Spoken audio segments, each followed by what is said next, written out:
The house in Denver was too quiet for a Tuesday morning. Robert Mitchell, 47, a civil engineer with 2 decades of experience, held in his hands the final notice from the electric company, 3 months overdue.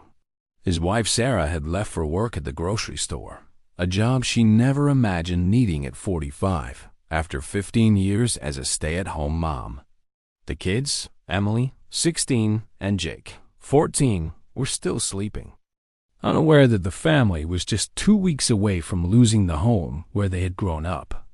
Robert wasn't a compulsive spender or gambling addict. He was just another ordinary American who watched his life crumble when the construction company where he worked closed its doors in 2023, a victim of rising interest rates and a slowing real estate market.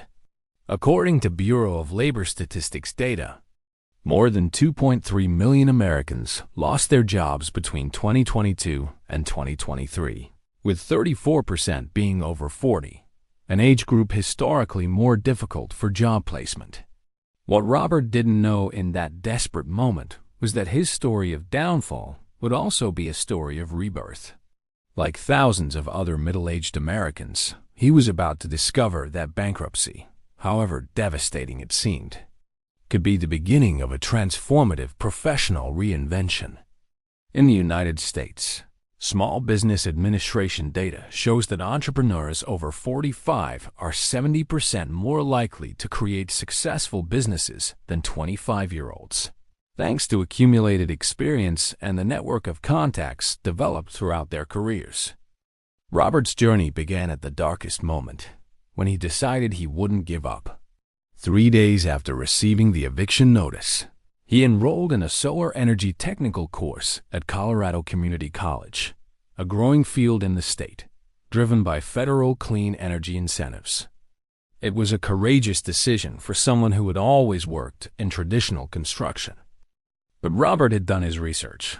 The renewable energy sector in the U.S. grew 67% between 2021 and 2024. Creating more than 3.2 million jobs. The reinvention wasn't easy. For 6 months, Robert studied at night while doing odd jobs during the day. Gardening, small repairs, anything that generated money to support the family. Sarah took extra shifts at the grocery store. The kids learned to cook and help more around the house. But at the end of the course, something extraordinary happened.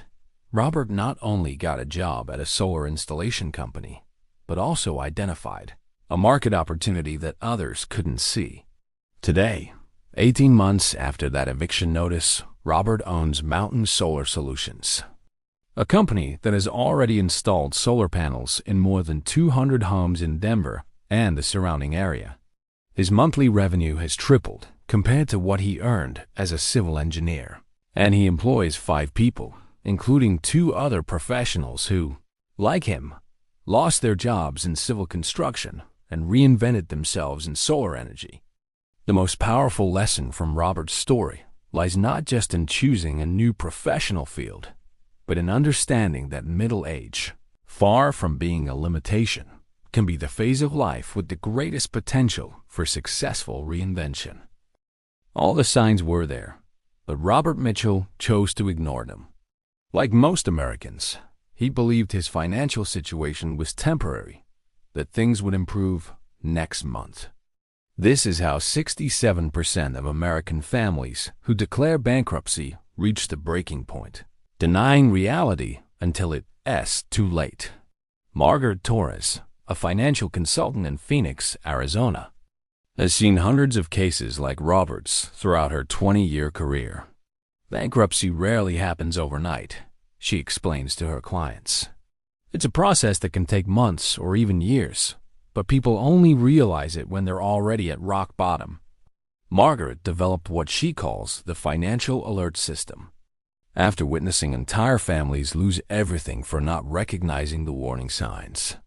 The first sign Robert ignored was subtle, starting to pay only the minimum on credit cards.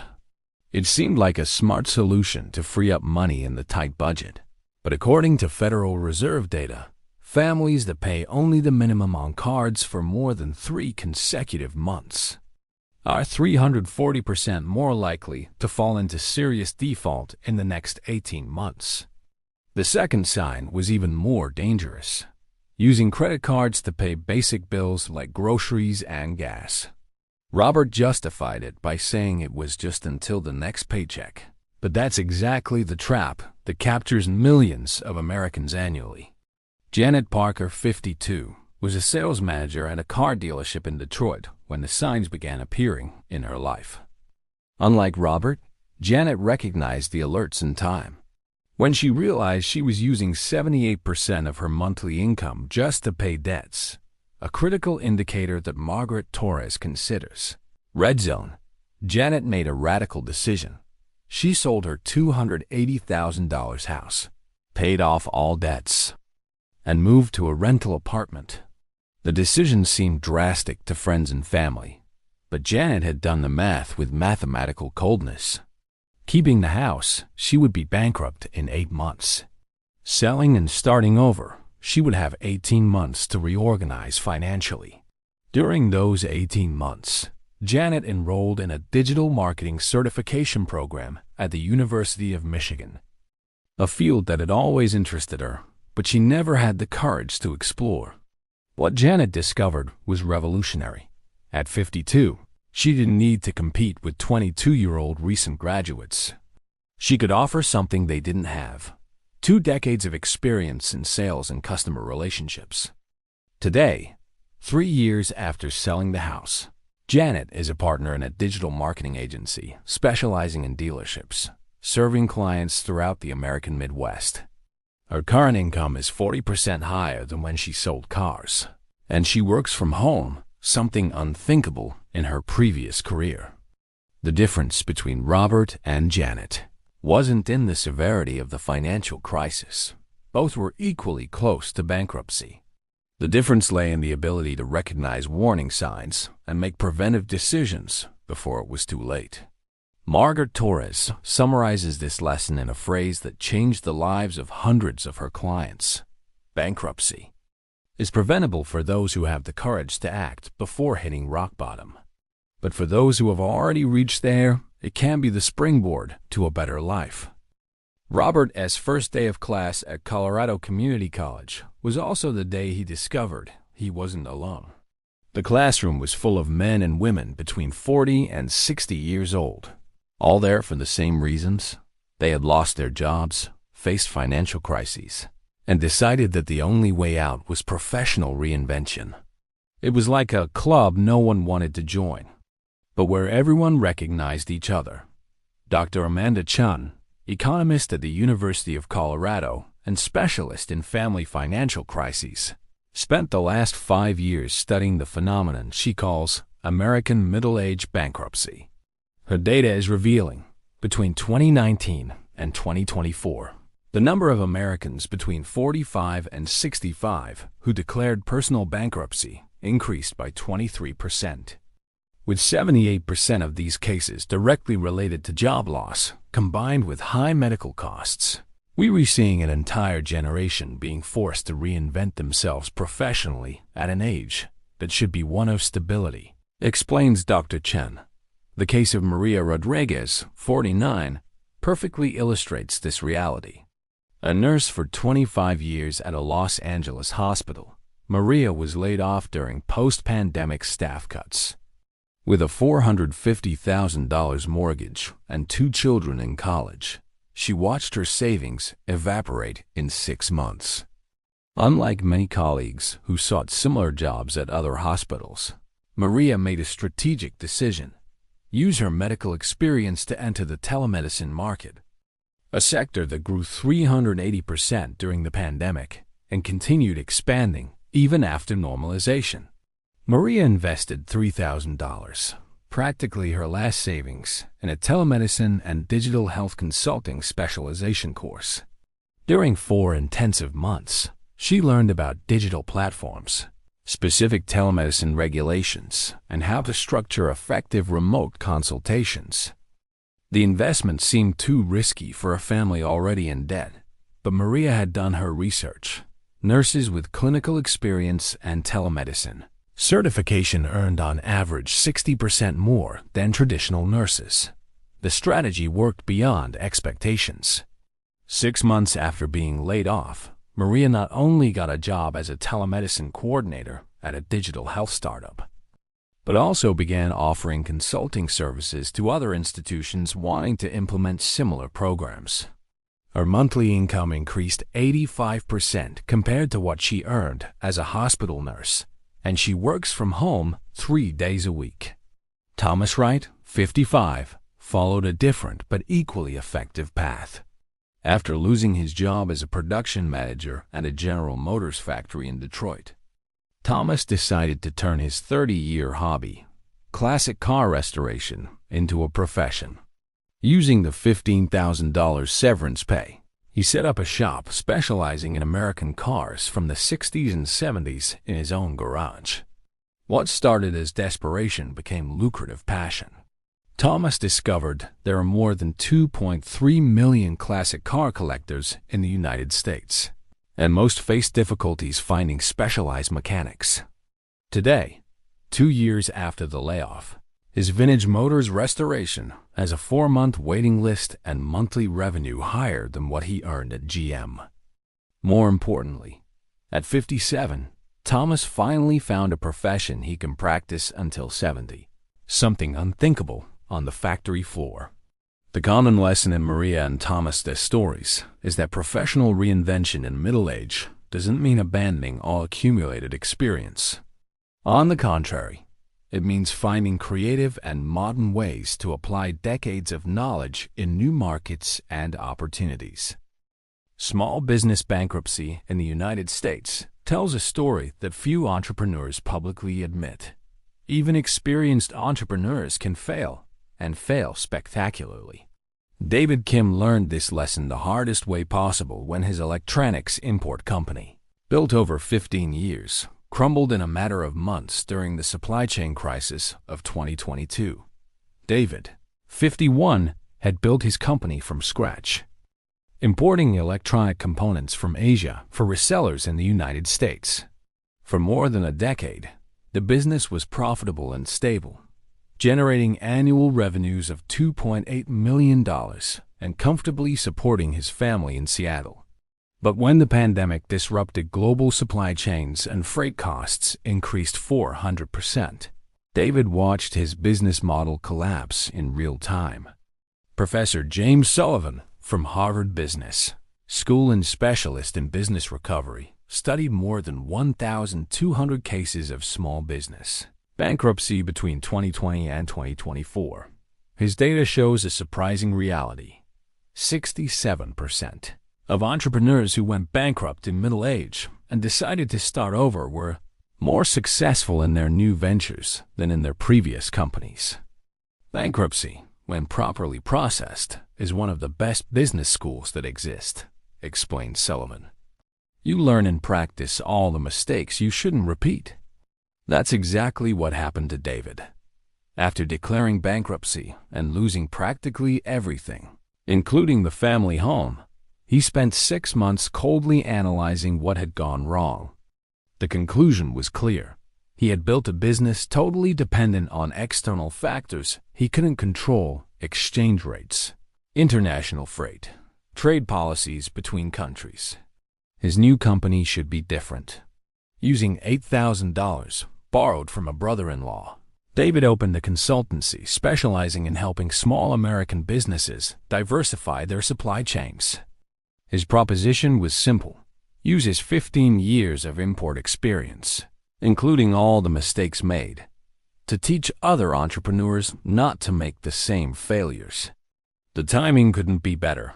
Thousands of small American businesses had suffered from supply disruptions and were seeking solutions to reduce risks. What David offered wasn't academic theory, but brutal knowledge acquired through failure.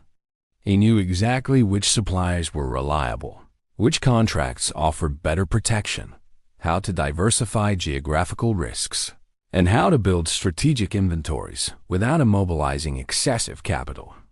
More importantly, he knew how to identify the warning signs that he himself had ignored. Linda Morrison had a similar experience when her women's clothing store in Portland went bankrupt after 12 years of operation. At 48, with no clear prospects, Linda decided to transform her physical retail experience into an advantage in the digital world. She had been losing customers to e-commerce for years, but had never tried to compete in that space. Linda invested her last $5,000 in an intensive e-commerce and digital marketing course. For 3 months, she learned about online sales platforms, delivery logistics, social media marketing, and digital customer relationships. But her great advantage wasn't in technology. It was in 12 years of experience, understanding what women really wanted to buy. Today, 2 years after the physical store's bankruptcy, Linda operates an online boutique specializing in clothes for real women, sizes 14 to 24, a market segment historically poorly served by the fashion industry. Her current monthly revenue exceeds by 40% the best month her physical store ever had, and she serves customers in all 50 American states. The transformation of David and Linda illustrates a fundamental principle of post-bankruptcy reinvention. Failure is the best teacher, but only for those humble enough to learn from it.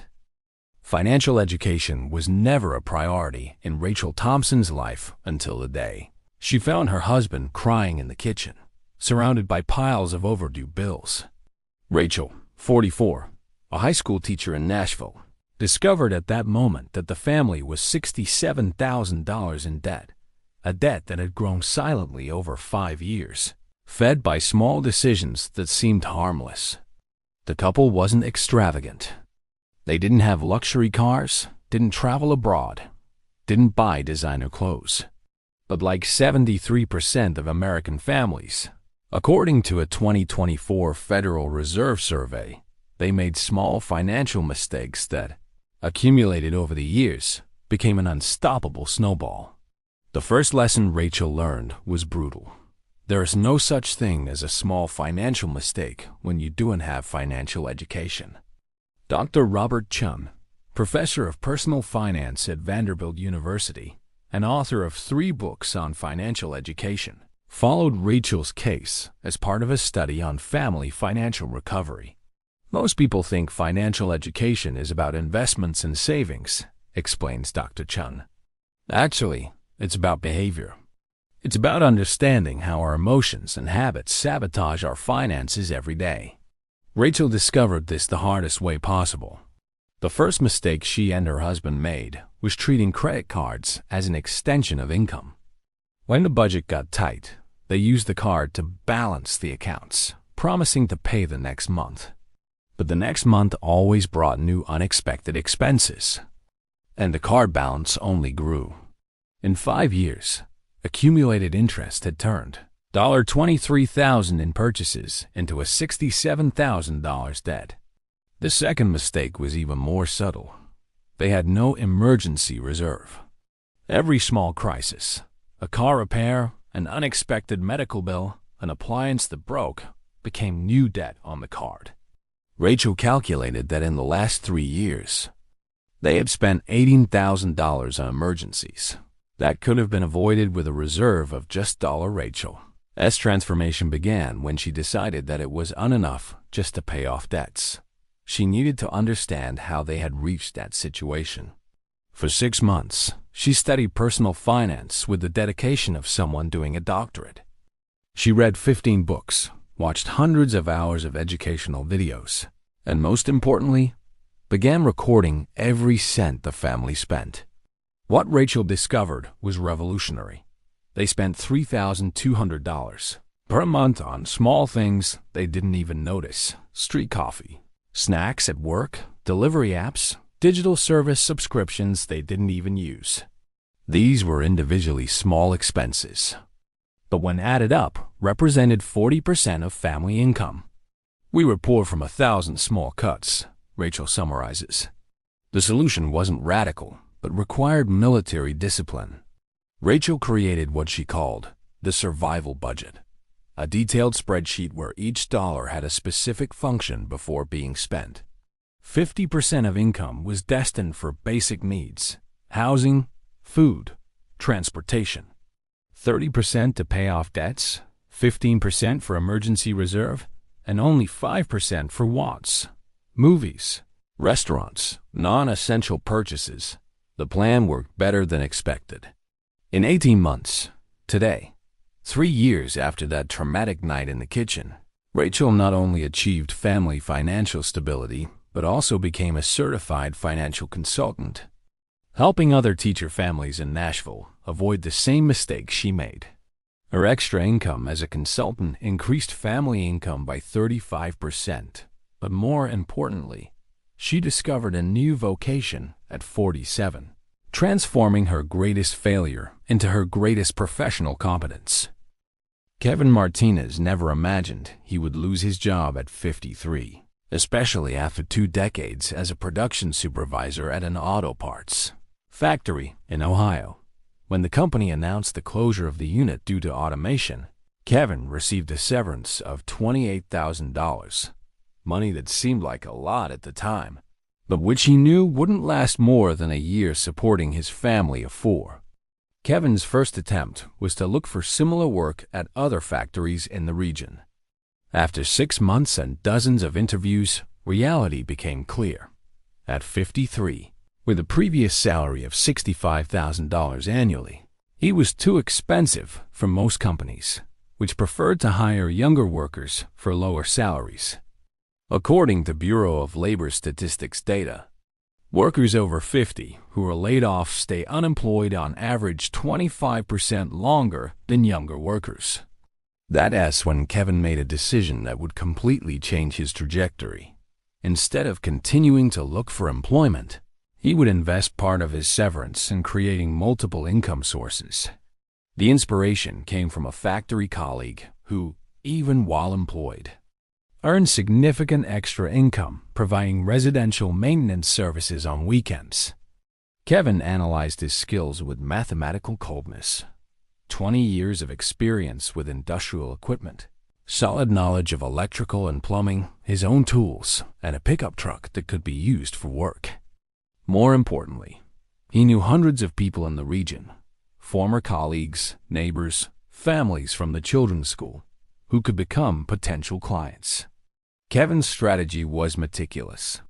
He divided his $28,000 into 3 investments: $8,000 for professional maintenance equipment, $5,000 for marketing, website creation, business cards, professional uniform, and $15,000 for family emergency reserve.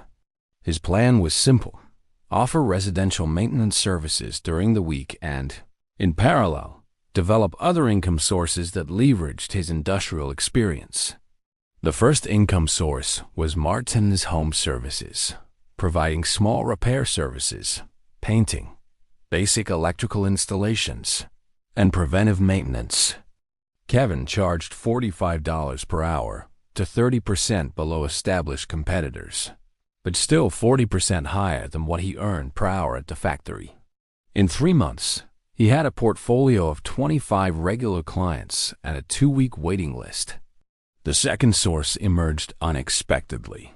Several clients asked if Kevin could teach their teenage children basic maintenance skills. Kevin saw an opportunity and created weekend workshops for young people aged 14 to 18, teaching everything from changing a faucet to painting a wall professionally. Each 4-hour workshop cost $80 per student, and Kevin could easily get 8 students per session. The third source was the most profitable.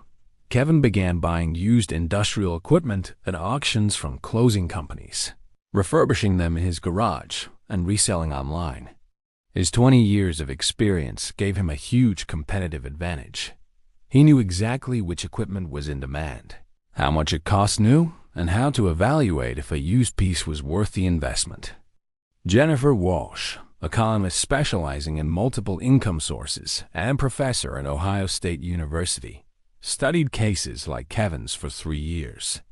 Her data shows that workers laid off after 50 who create multiple income sources are 78% more likely to exceed their previous income within 2 years. compared to those who seek only traditional replacement. 18 months after the layoff, Kevin had not only exceeded his previous income, but also built something the factory never offered him: security. If one income source decreased, the others compensated. If one client canceled, 10 others were in line. More importantly, at 54, Kevin had become his own boss, controlling his schedule and his financial future. Kevin's lesson is simple but powerful. In middle age, diversification isn't just an investment strategy. It's a professional survival strategy. 5 years after almost losing his house in Denver, Robert Mitchell was sitting in his air-conditioned office, looking through the window at the snow-covered Colorado mountains. His company, Mountain Solar Solutions, had become one of the largest solar energy installers in the region, with 23 employees and annual revenue of $4.2 million. But the view through the window wasn't what impressed him most. It was the envelope on his desk, containing the deposit receipt for $180,000 in his retirement account, an amount that exceeded all his savings from the previous 20 years combined. Robert was no longer the exception, but part of a growing trend in the United States: professionals who transform middle-age crises into opportunities to build sustainable wealth. According to a 2024 AARCIN, American Association of Retired Persons, study, Americans who change careers after 45 and manage to establish themselves in new sectors have an average net worth 67% higher than those who remained in the same professions throughout their lives. Robert's transformation was methodical and sustained by 3 fundamental pillars. He learned the hard way: revenue diversification, wealth building, and long-term planning. His company didn't depend only on residential installations. 40% of revenue came from commercial contracts, 35% from maintenance of already installed systems, and 25% from consulting for other sector companies. It was a lesson that cost dearly. Never again would he put all his eggs in one basket. Maria Rodriguez, the nurse who reinvented herself in telemedicine, followed a similar strategy.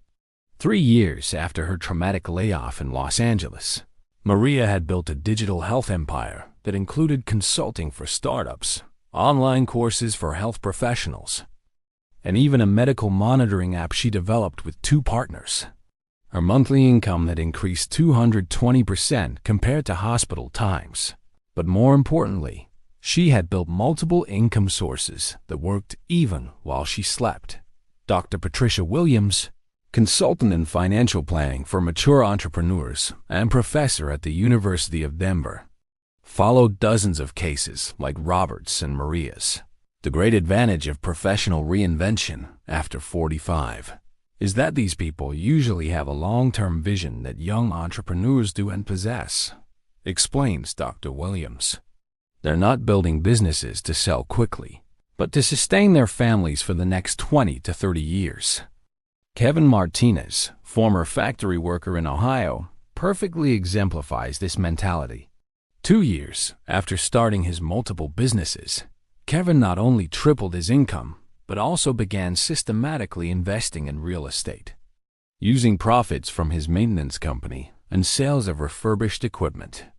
He bought his first rental property, an $85,000 house that generates $1,200 monthly in passive income.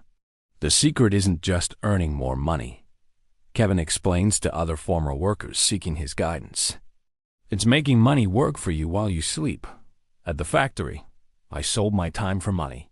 Now, my money buys time and freedom. Kevin's strategy was simple but powerful. Reinvest 70% of business profits in assets that generated passive income, rental real estate, investment funds, even equipment he rented to other service providers. In 3 years, his monthly passive income reached $3,800, enough to cover all the family's basic expenses. Linda Morrison, who transformed her physical store's bankruptcy into a successful online boutique, adopted a similar approach. Part of her online sales profits were reinvested in inventory, but a significant portion was directed to an investment fund focused on retail technology companies. I learned I can't depend only on my work, Linda reflects. I need money working for me 24 hours a day. The result of this mentality is impressive. 5 years after almost going bankrupt, Robert, Maria, Kevin, and Linda not only rebuilt their financial lives, but also created solid foundations for comfortable retirements. More importantly, they proved that middle age, far from being the end of opportunities, can be the beginning of life's most prosperous phase. The final lesson of these stories lies not just in the ability to reinvent oneself professionally, but in the wisdom of using this reinvention as a platform to build lasting financial security. As Robert often tells other mature entrepreneurs, the crisis didn't come to break us, but to teach us to build something unbreakable.